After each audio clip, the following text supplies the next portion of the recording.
that everybody probably knows is the credit cards. You go, you swipe a card, that card payments is financed by the institution that issues you the card, and it's about $60 trillion of a market opportunity that's rapidly adopting stablecoins.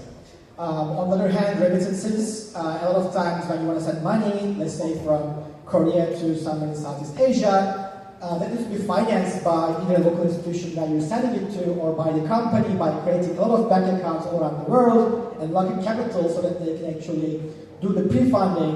When the money arrives and needs to be sent to somewhere else, that money settles all locally using the local fiat. And that's also being replaced rapidly by the PayFi innovations and PayFi network and liquidity that's provided on-chain with stablecoins. There's about $4 trillion of idle capital that's been replaced by new solutions built on blockchain. The other one is merchant settlement. So about 3 weeks ago, we announced a partnership with Amazon and some of their largest payment partners in Asia. What happens is a lot of times the buyers on Amazon are in the US or in Europe. However, the sellers are in China.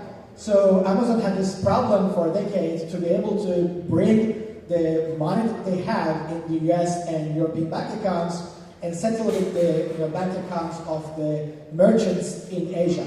And this was a massive challenge because even if Amazon tries really hard, because of the banking time differences, Amazon can never settle the payments the same day. Doesn't matter how hard they try. It just doesn't necessarily work because of the time difference. When they press the button to send the money here, the banks are already closed in Asia. It takes about 2 to 3 days and a lot of operational overhead to be able to get those payments through. With the growing global competition that Amazon is facing, this is not great because the Asia-based retailers and the Asia-based global e-commerce companies are able to get the payments to their merchants much quicker. So by partnering with us, Amazon can just press a button in the United States or in their Europe offices, and that money can show up in the Asia bank accounts thanks to stablecoin partnerships that we have done in Asia, so that banks can accept those stablecoins as direct payments and merchants can get paid instantly. And the last one is trade finance, especially in ecosystems like Korea, Japan, China. There's a growing supply chain that's connected globally.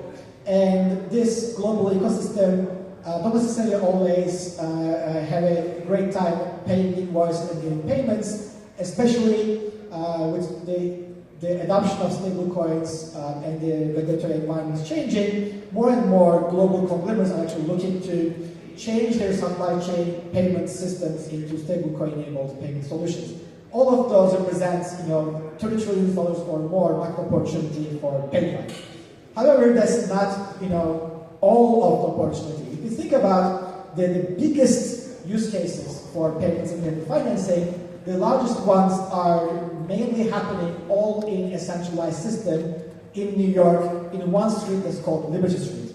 And USD FedWire clears vast majority of USD wire payments across the globe, but all of those wire payments in USD has to travel through New York.